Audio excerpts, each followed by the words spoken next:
ఇప్పుడు ఏపీలో మనకి ఉప ముఖ్యమంత్రిగా పవన్ కళ్యాణ్ ఉన్నారు, ముఖ్యమంత్రిగా చంద్రబాబు ఉన్నారు. అయితే ఇద్దరిలో ఎవరి క్రేజ్ ఎక్కువ ఉందనుకోవచ్చు? పవన్ కళ్యాణ్. అంటే పవన్ కళ్యాణ్ గారికి అన్ని పదవులు ఇచ్చారు కదా, ఆయనకి ఆ పదవులు వర్త్ అంటారు? అంటే ఎక్స్పీరియన్స్ లేదు కదా ఇంతకు. అంటే ఇప్పుడు పిఠాపురంలో పవన్ కళ్యాణ్. అంటే ఏం చేస్తారు అనుకుంటున్నారు పవన్ కళ్యాణ్? అంటే కొంచెం ప్రజలకు మంచి చేస్తారని అనుకుంటున్నాను. అంటే గత ప్రభుత్వం ఎందుకు నచ్చలేదంటారు ప్రజలకి? అంటే జగన్ చేసిందే మాకు నచ్చలేదు.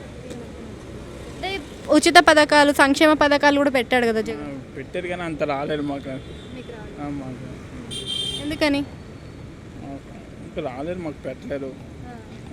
ఇప్పుడు పవన్ కళ్యాణ్ గారికి చంద్రబాబు చెప్పాడు కదా, సమన్యాయంగా అన్నీ కూడా హక్కులు ఇద్దరికి సమానంగా ఉంటాయని. సో అలా సమానంగా ఉన్నప్పుడు మరి సీఎం ఎవరు ఉంటారు? సీఎం చంద్రబాబు నాయుడు. పవన్ కళ్యాణ్ ఇప్పుడు సినిమాలు బాగానే ఇస్తాడు అనుకోవచ్చా మరి? ఇంకా స్టార్టింగ్ 2-3 మూవీస్ ఉన్నాయి కదా, అవి అయిపోయిన తర్వాత మానేస్తారు అనుకుంటా. మానేస్తారు. ఇంకా రాజకీయం.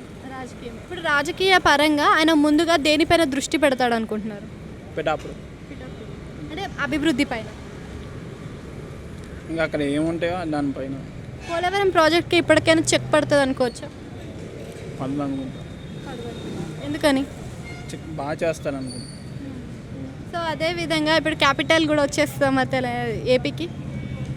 వచ్చేస్తాం. ఏదనుకుంటున్నారు? 3 ఉన్నాయి కదా మనకి క్యాపిటల్. అంటే ఏ క్యాపిటల్ అయితే బాగుంటుంది? వైజాగ్.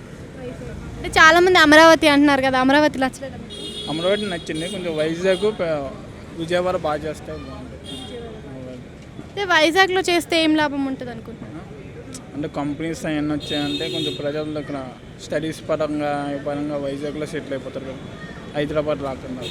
నిన్న పవన్ కళ్యాణ్ గారు అసెంబ్లీలో అడుగు పెట్టారు. ఇంతకుముందు మన వైసీపీ వాళ్ళు అన్న తెలిసింది, గేట్ కూడా తొక్కని. నిన్న అసెంబ్లీకి అడుగు పెట్టడం మీకు ఎలా అనిపించింది? గుడ్. నైస్.